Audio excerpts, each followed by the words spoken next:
and you can decide when is when. Because, you know, the sunset is just as beautiful up against the Catalina Mountains on the east side as the colors of the sunset make that come alive. And likewise, the sunrise can rise on the west in a very spectacular way as well. So you can choose which one you want to do. And so obviously in the surface, you're going to begin to see little moves like this little eyebrow, this little move right here. Each of these are sort of subtle inflections, just little ways that we let the inside kind of come out. The place we show the pearl through the oyster, where it's begun to crack open, and that's places where we're either queuing up to views of specific cacti, or just places where we can bring in light and wash light along your path. Just these kind of quiet little seductive moves that are sliced into the object. The sanctuary is not a true circle because it looks a little oblong. It's actually very oblong. It's a perfect egg. You're going to find geometries of a perfect circle here, a perfect circle here, and two arc segments. So it's a true egg. Once again, Thank you for noticing. Is north? What's that? Pardon? Which direction is north? North is up on every one of these plans. Okay. So you don't have easy access from the parking lot into this structure from how I'm reading it. The parking lot's to the south. Parking lot is to the south, and there the If I want to ADA get and from convenient the parking- drop-off. If I want to get from the parking lot to the sanctuary, I have to walk around the entire building to get there?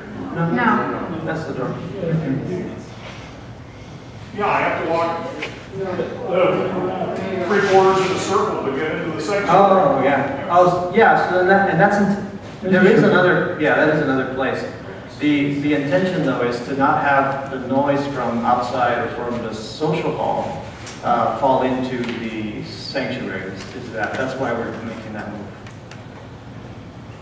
I don't think that's going to work for us. Okay, well, we can come back to that in a second. Okay? Let's, Just in case I didn't hear it right, what access do we have to seeing the outdoors when we're in the sanctuary? in the sanctuary? And the sanctuary is the only place where it's all internally focused. Right now, we don't have a view out. It's internally focused. There is Internally focused. The other spaces are where you have views out. The sanctuary is about inward looking. Okay. I just thought maybe there was something up in the... Oh, there is. Oh, there is. Yeah, there is something that connects us to We're the sky. about to get there, actually. Yeah, if I could just reinforce what you said about walking into the sanctuary, part of that is intentional because it kind of is closed off, it's contemplative, you kind of proceed in along an Right. area that will have artwork and is quieting. Exactly. No, it's definitely about that sort of active centering. Are there shortcuts that can be utilized? Yes. Do we utilize it? No. I think it does have to be about the journey to get you there. Actually, to get to the so If you go back to it, we can address that. well, when we get to that, and we'll keep moving. Okay. Forward. We'll get to it when we get to the. All right. Just one quick peek at the roof. We have ample location for a solar cell PV array that occurs right in the center.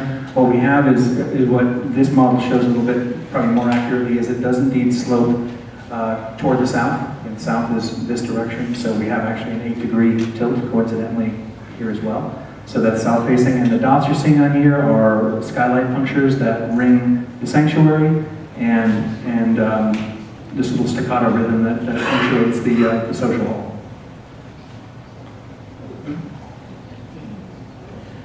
So this is a quick rendition of entering and seeing into what is essentially the social hall, social space, living room. I started calling it a living room. But the kitchen, you can see the kitchen peeking out on the right-hand side, and then we haven't furnished it because we're thinking of this as a multi-purpose, free-use space, and so we didn't want to position furniture to imply one way of using it. So what you're seeing in a lot of these is fairly furniture-free. It's kind of the next evolution. We have ideas about furniture, but with the exception of Sanctuary, most of them are just looking at the space in very simple terms. And right outside this slice of window is what we are affectionately calling jellyfish. That's one of your prime cacti in your front yard. So the entry, you can see the entry is right there, right off. We were standing right here looking in. So that was the peekaboo window out. We were standing here at the front door facing that direction. And to give you a scale of the room, you can see that there, up in where that peekaboo is, you're seeing 4 very large couches. And so you can see there's still a lot of space left over for tables, chairs, and other things that you would need. And even the RE can spill into it. This is that space. So you can see on the right the counter of the kitchen. Everything is in wood. There's two moves that we're doing here. The materials, we've contemplated several materials, a lot of it that having to do with economy and things of that sort. But what we want to focus on with this presentation is really that there is these vessels or these pearls. And so they are one material, and then the rest of it is of a different one. And so, yeah, I'm simplifying, but that's about right. Yeah. And so here you are inside the space looking toward that's the Catalina Mountains, looking east. And then on the left, these little folding curtain, opening curtain peekaboos are looking back out to specific SOAR. And so that's kind of the strategy for engaging the site. And so rather than show furniture in the rendering, because we're wanting to show that it could be multiple things, and to show you the space, we've looked at it several different ways. So it could be, for example, used for an art opening. So the upper diagram is showing that. With potentially tables on the patio. The next one down is showing a wedding reception. So this is to give you a sense of scale.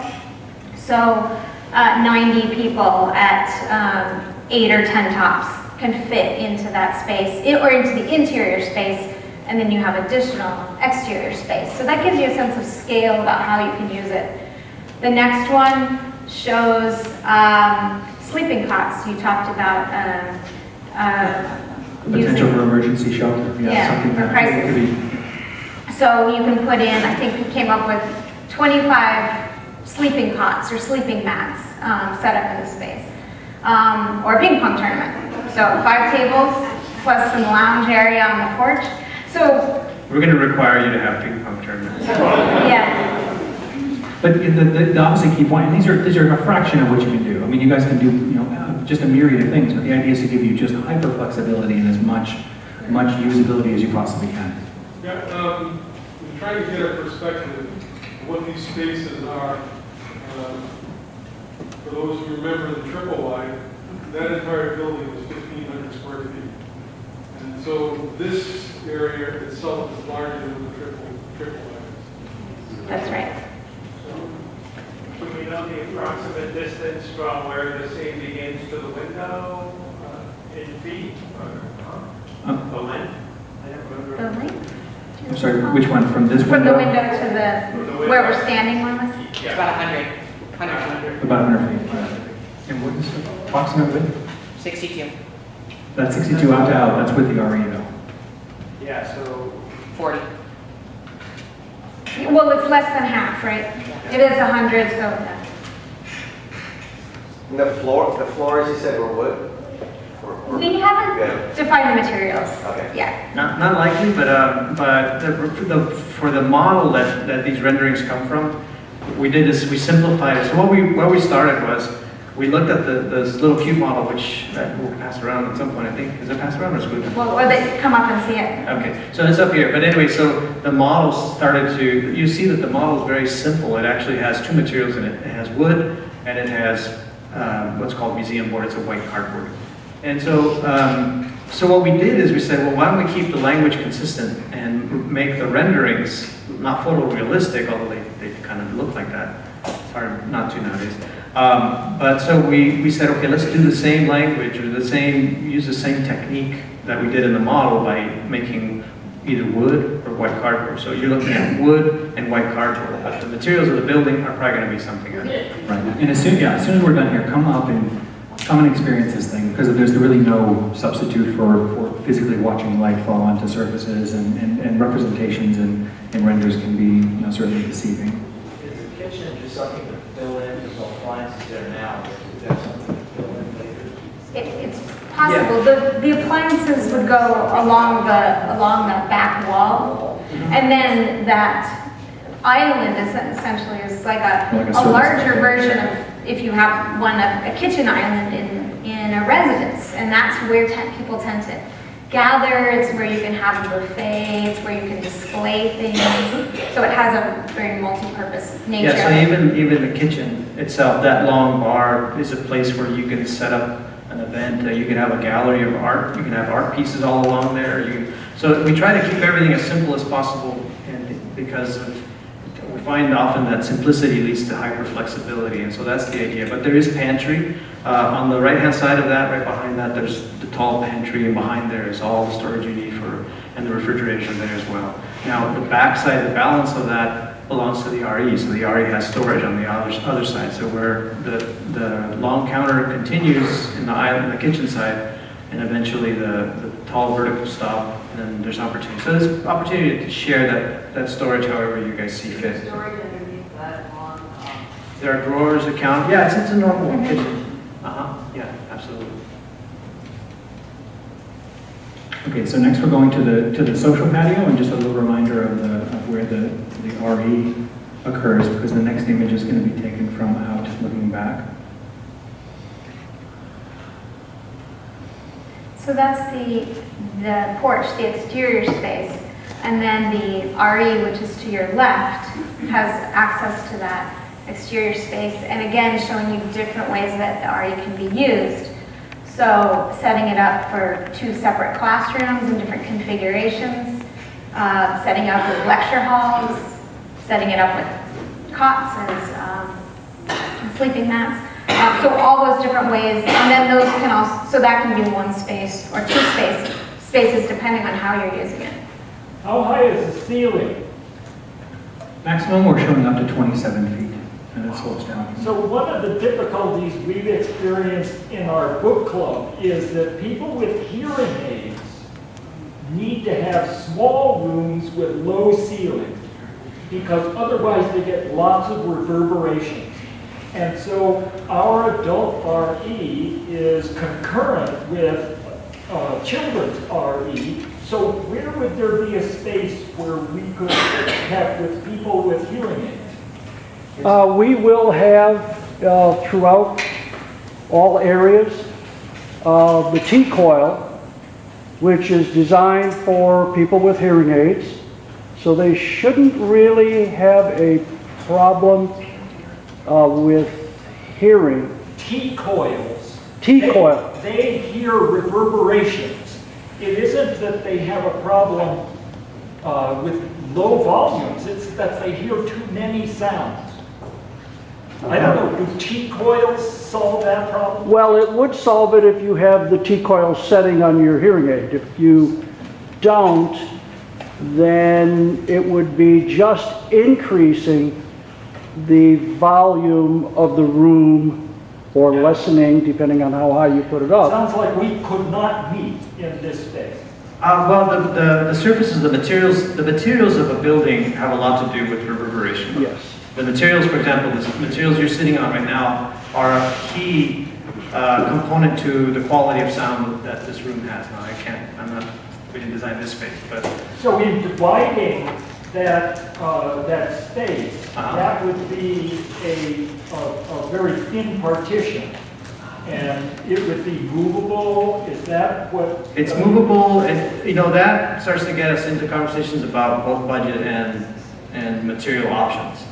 Obviously, the greater the effectiveness, the STC rating, sound transmission coefficient of a material, the more the cost, those sorts of things. But that's kind of for a later conversation. We're still right now we're in the exploring of spatial quality and spatial ideas.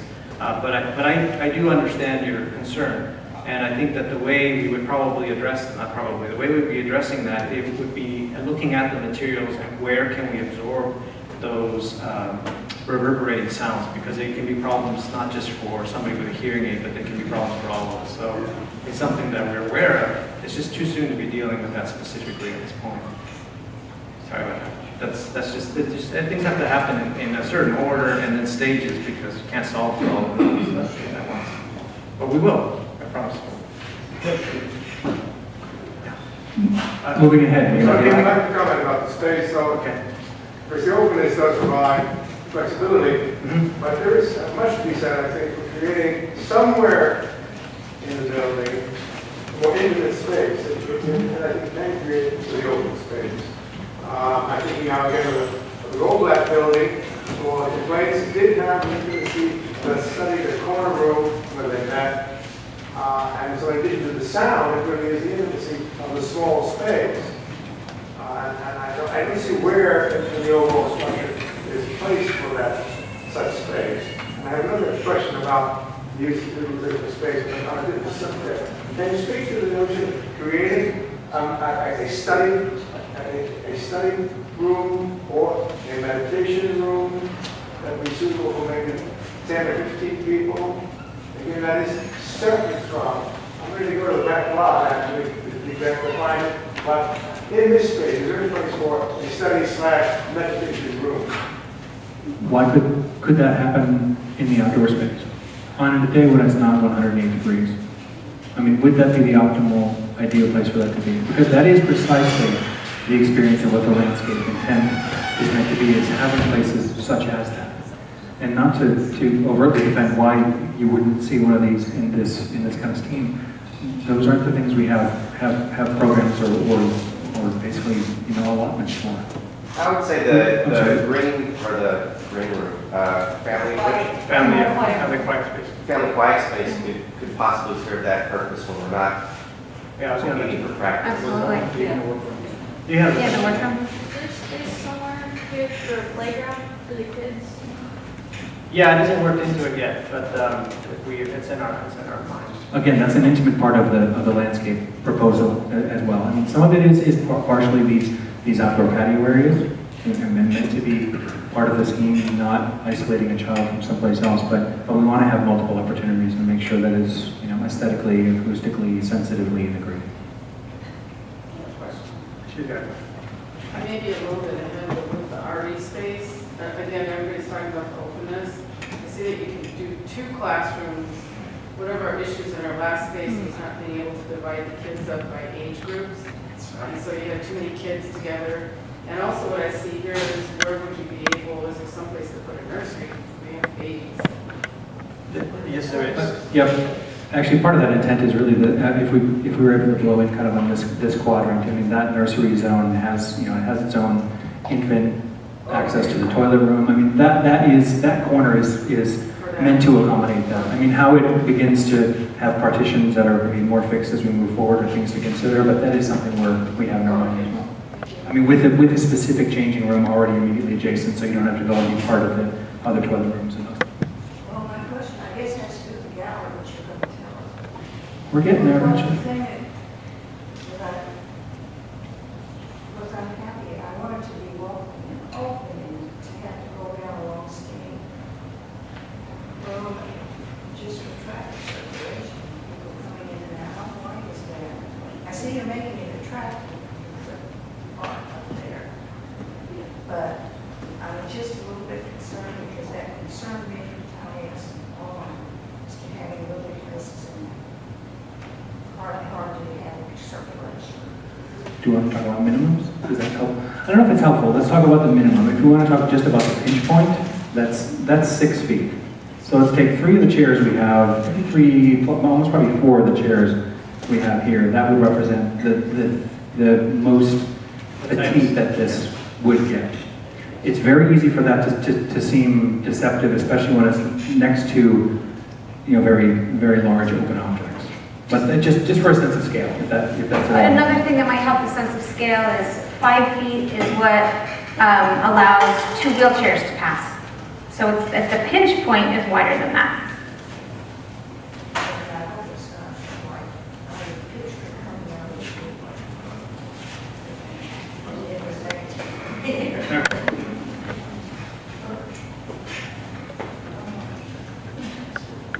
Well, okay, so we're on that subject. There is a process that we went through, trying to. What we're doing actually is being very what is the word? Disciplined. There was a lot of ideas We had to keep coming back to that discipline, that ethic of efficiency, for reasons not just of architectural desire, but really to meet your needs. And so in that process of distilling and simplifying and using a disciplined ethic to make choices, then you think, okay, well, how can I make a heightened awareness? How can I create a space that makes you aware of your surroundings, that actually encourages you to maybe even challenges you in places? What can we do to make what we have to do special and interesting and intriguing? And so this is a moment where we're looking at light, we're looking at trying to, not only are we trying to create efficiency, but we're also trying to, in some ways, quiet the mind and move through a space that helps you prepare and return from a practice. So that's what we're aiming at. And this is a really quick image of what that starts to see. There's the white side on the just a blank space on the right. But you're beginning here. You can see an entry. It's open and free and inviting you to get into the sanctuary proper. But along the way, you're discovering places where there's art on the walls. In this particular rendition, the lights are turned down as a way of signaling that the practice is either happening or it's about to start, and therefore the lights are down. And we wanted to show how light from outside can come in and make that an even more interesting space. And the lights come back on when the practice releases, and then you have a space that's really powerful for a gallery installation. So that's what. Exactly. So I think that the transitions between any moments of gathering, whether it's a sanctuary, whether it's a social, whether it's at the parking lot, each of those represents nodes with potentials for walking meditations in between. And that really is that's very much part and parcel to every component we have built into this. And that's the place where you get the specialness in what is otherwise a fairly straightforward piece of building that we're trying to elevate to a piece of architecture. And that was something that came up in a lot of discussions, was that idea of needing a transition space, both a physical space and a space in the mind, which is very different than what you have at the other property, and you have here where everyone is talking about their week and they're loud and conversational, and then you come into the doors and then it's abrupt in these conditions. It's abrupt, and so people who are preparing kind of mentally, spiritually for practice, people are still on cell phones, people are still, dealing with the having driven here, so it's a way to transition yourselves to be prepared for that experience. The problem I have with all of that is that the average age of this group is so old that people are going to have a cardio van out there, track from the parking lot around 3/4 of the sanctuary to get in the door. So so let me just let you know, there is an opening. We've accounted for that. There are reasons why you need to get in and out of the sanctuary. There's times when you're setting up, you forgot something. You don't need to go back through all the people coming in. You need to back way in, easy way out. So it exists, and Matthew's pointing to it there. So that's about as close as we can make it. Well, we can make it closer, but then you're in the parking lot or something, right? Well, why don't you make it where that storage is and make that the back entrance? That's an emergency exit that we need to have. But if someone were... Well, make it as close to the parking lot as you can make it. Well, that can be used in the case where someone has mobility issues or where somebody is set up. So that opportunity is there where it's needed. The average age of the group is at least 70. No. 68. Right. There you go. Yeah. You can enter off that sanctuary patio as well. Yes, you can. Right. So we have back here patio in. This is that emergency egress, potential access when necessary. This is the shortcut around route. that wall, or come across the parking lot differently, but you could go in there from the patio. Potentially, sure. Yeah. And where's the handicap parking? it's basically immediately off this image. I mean, I think that's something that, if unfortunately, I wish we would have queued this all higher and always had those cars right here. Because if we go back to that slide, the 15 slots that are right here are as close to the front doors as we can possibly make them. So it's not that absolutely everyone's coming from 400 feet away. And again, as a reminder, on your walk back to this parking lot, think before you even get to your car, I'm already there. In our new home, I won't even have to walk that far. Sure, so this is just a quick rendition of where we are with the sanctuary.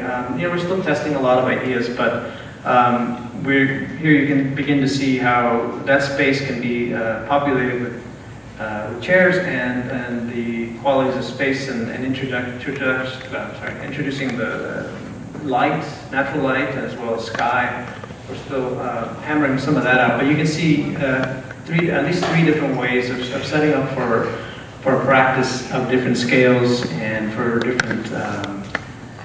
different uses, different ways of using the space. The rendering on the right only shows the one, but there's several ways to actually use and that's part of the potential of this particular shape, that it has two axes. It has different ways of configuring. It doesn't force a specific orientation. Things can be moved around. What are on the south arc, what are the little earphones? Well, it's a chancel with ramp. A chancel with a steps. ramp up and then the step on the other side. Yeah. So it's a raised platform that you kind of sneak in behind. It's not elegantly detailed yet. And the AV is on a second level at the end of this egg, looking basically down the long axis of the egg. And if we wanted to do slide presentations, Then probably like an option like this, you literally change. So it's down here, and that would project to that direction. okay. And the screen could we project under the walls, or the screen would? Probably a screen, because it would work the image. Is that any of the flat floor? The floor's flat. Thank you. Thank you. Do you have a question? You've got a question. So the only view of nature, as it were, in the sanctuary is to look up to the skylights? Yes. Is there any possibility of clear story lighting, like windows? Clear story is Yeah, so again, it comes down to, and we didn't want to talk about the budget, and we don't want to talk about the budget. It's not fun. But it did drive a lot of our decision making. And so by making a very simple roof, then what we're trying to do is create quick, simple shelter that is attractive and beautiful, creating good space under a very simple structure. And so we would love to, explore that, and we did. But in the end, we began to feel confident about that discipline and that ethic, and sharing that with you. Because if you ask an architect to dream, we can do that. But if we dream in a way that is, we produce something that's unattainable, then, so we have to find that balance of something that delivers on what you need without torturing you or leaving things out. Now, this still can evolve into other things. We're in still that design process, but we have enough of the problem, of the puzzle solved for, and some ideas that we begin to want to share with you, particularly for feedback. So this is good. So we appreciate it. So regarding the ethic of simplicity and where we make the moves and make those sort of as impactful as we can make it, I mean, I feel like we've done a lot of good work. I mean, we've really bounced an awful lot off each other. We've thrown a lot in the bin because of all the reasons that Luis has mentioned. And I feel like the place we're squeezing, these are appropriate places. Could we have more? Of course, we always could. But we're trying to be incredibly sensitive to what we were given in terms of what the numbers are to work with, which are very, very challenging. You have right to the sanctuary. Correct. Yeah. I really love what you guys are doing. I have a question about the roof of the sanctuary. Is that going to have a design element to it, or is it? Yeah, one of the things we didn't put in this because we don't. Is the ceiling? Actually, we started thinking about a canvas, stretching a canvas, almost like being inside. I call it a stairgram, which isn't terribly elegant, but this idea of this veil, this very soft surface that then you can backlight and then it's changing. So it's really an internal space. Personally, I love connecting with the desert and connecting the interiors with the exteriors. But what I will tell you about that in the sanctuary, because I thought a lot about your I'm trying to say project and program at the same time. Thinking about both of those things, there is a conflict that happens when natural light spoils a presentation like this. So there's also the potential, back in the day when I was meeting with you, several of you were voiced a concern about a view becoming a distraction. The sunlight striking your body and heating you up and having differential spaces of heat and cold, right? And so I took those to heart, and I tried really hard with my students to come up with ways where we can have a view in the sanctuary, right? But then like you put a curtain down when the sun's coming in because it's in the east. So those problems are ones that tend to go away. We can begin to think about a space that makes you look inward, makes you think about yourself and your conversation about self and community. And so in the seating arrangements, I mean, none of these are anything we're proposing are not, you know, the sage on the stage. It's about looking at each other. It's about interacting as a group. I mean, that's what we really experienced, which is so special about how you desire to practice and how your ethic of how you're moving through this world. So what we really hope, and that's precisely why the metaphor of the pearl within the oyster really is maintained. I mean, it is the one space that is the most precious and the most isolated and the most special within the shell. But every place else, I mean, peeks out, gives you those views, interacts you with the outside that's around you. It's also about the idea that while you're in practice, you're looking inward with the idea that what you learn about yourself and about each other, then you take into the world. And so then when you enter the social space, then that's about looking outward into the world and what do you do with those new ideas or conversations or enlightenment. Yes? I was just sharing with the folks right around me, when I look at the egg shape, the sanctuary, it reminds me of a kiva. There you go. Yeah, I just want to comment that I love what you've done. And one of the things that we talked about earlier were to deal more with the core and then have potential expansion. So do you have some thoughts on when we're rich and vibrant and we have a lot of young members, where we can go with all of this? Yeah. So if we can go back to the I guess the graphic, you saw where there's the grove of trees. It's not on the model, but yeah. So the grove of trees then can continue through there and become a building on the north side. We have room up there.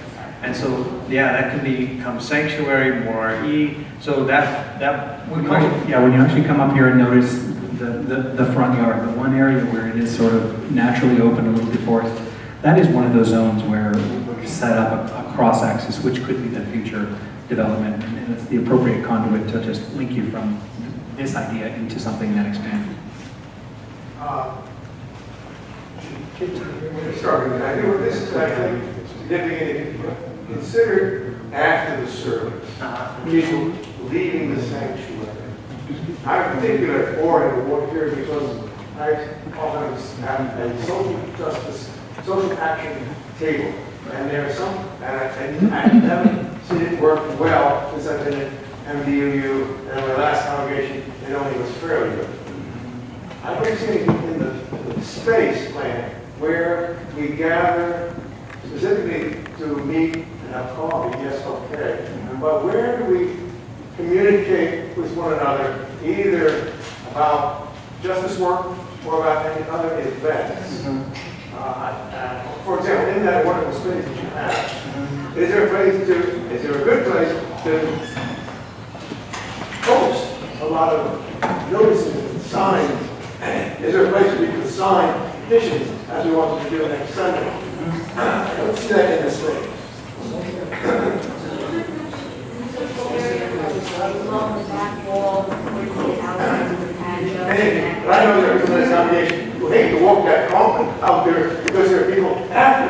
do this and do that and sign up. So we need a place that's going to allow those people to sit by, and any place where those who want to congregate, can congregate. I don't think there's that blank space right now. Well, right, so that is, when you have,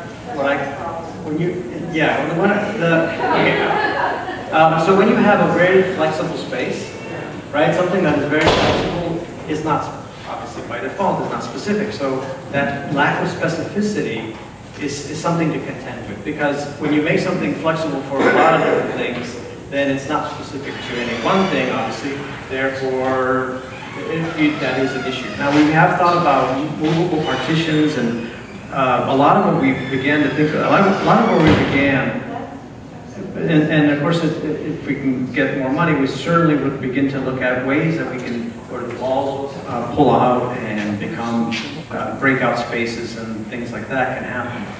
But what we've done is, so far, we've distilled it down to what we can get away with. And I think what Louise had mentioned, I mean, these are all things that's ingrained in what you understood about the formal, full optimistic. If you could have everything plus 10 or 4 more things, then those are definitely on the menu. But we're trying to not challenge you to do more with less. Every Sunday, there's an egress, and there are things going on after that. I don't really see the space plenty for that. But Richard, I'm not going to the church. the space is huge, the space is huge. But I think one of the places where I've seen that work best is where you have a welcoming social area after. And we've never had a welcoming social area. And that's why you have the gauntlet, because you're trying to catch people as they're escaping after the service, because there's no welcoming social area. So if you have a welcoming social area, then you have a place where people will linger and they'll look